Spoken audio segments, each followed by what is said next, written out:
Okay, today's video is going to cover 5.2, solving linear systems with the substitution property of equality.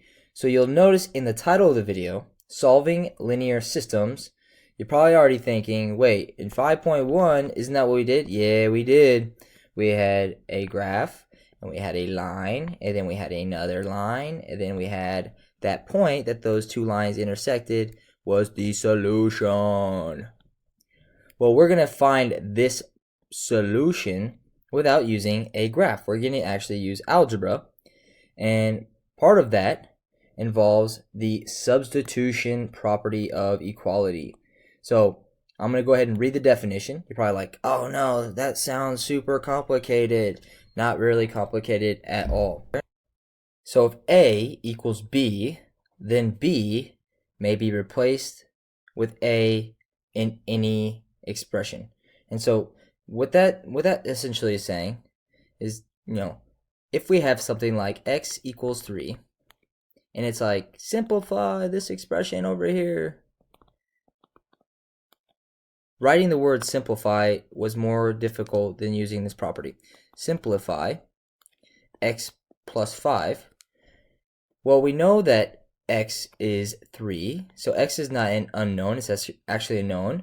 So this example is like x is a and b is 3. We can replace 3 with x. This is called substituting. So we would take that 3, we put it in for x, and we'd have 3 plus 5. And we can simplify 3 plus 5, obviously, to 8. So this is what it means to substitute. You take something that you know it equals, and you put it in for that thing that it equals. We're going to use this in solving our linear system. So let's go ahead and go over the first example today. Directions say, in the system of linear equations, so we've got a system down here, we've got one equation, I'll use that blue, and we've got two equations, I'll use green.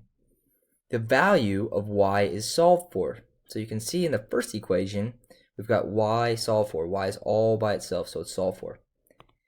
Use this to find the value of x and the solution of the system. So we know we're finding the solution to the system. So we know we need a coordinate point. We need an xy point. And it tells us that we're going to use this solve for value of 2 to figure out what the x and the y value is. Well, we know that y equals 2. So we actually already know half of the system. We know half of the system is 2. We know y equals 2. So let's go ahead and find what x is. Well, if y equals 2, we can put 2 in for y by substituting or using the substitution property of equality. So what that looks like is x plus 2 equals 6. And now we have an equation with one variable, and we know how to solve these equations. We're going to subtract 2 to both sides. We get 0 here, and when we have x equals 6 minus 2 is 4. Now we know what x equals. X equals 4. So we have the coordinate point 4, 2. X being 4 and 2 being y.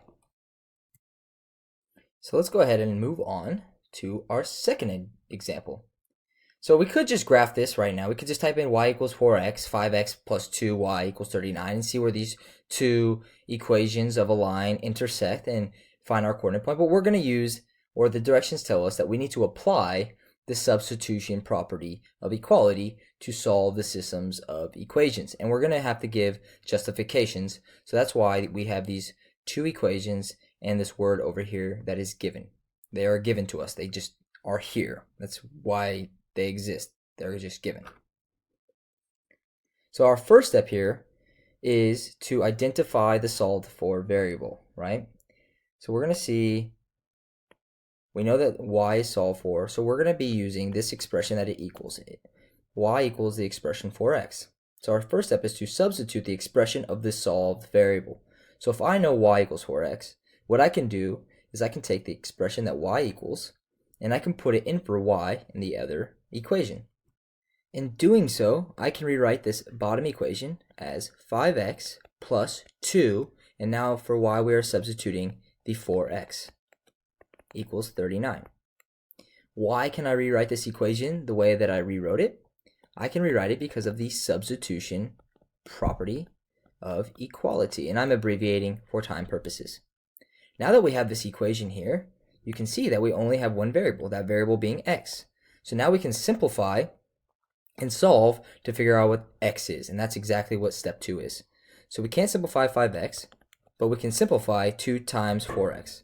2 times 8, 2 times 4 is 8, always do that, times x is 8x, equals 39. Why can I go from this equation to this equation? Because of the mathematical principle of simplify. Let's continue solving here. Now we have like terms that we can combine. They both have x's, so let's combine the numbers. 5 plus 8 is 13. X equals 39. Again, we simplified. And now we have the left side fully simplified, the right side fully simplified. So let's go ahead and start getting rid of the numbers on the variable side. The number on the variable side here is 13, and there's no sign in between it and x, so we know it's being multiplied. Therefore, we have to divide. So now I have 13x divided by 13 equals 39 divided by 13. I'm dividing to both sides, so I'm using the division property. And because I did it to both sides, equality. That's where the word comes from, equal, because I did it to both sides. After we divide, we can go ahead and simplify. 13 divided by 13 is 1. X equals, and 39 divided by 13 is 3. And the last step is 1 times x is x equals 3. Remember, when 1 gets multiplied, that's what we're trying to achieve. It's an identity, and it is the multiplicative. This is a first semester throwback, multiplicative identity. This is extremely important because we see this all the time.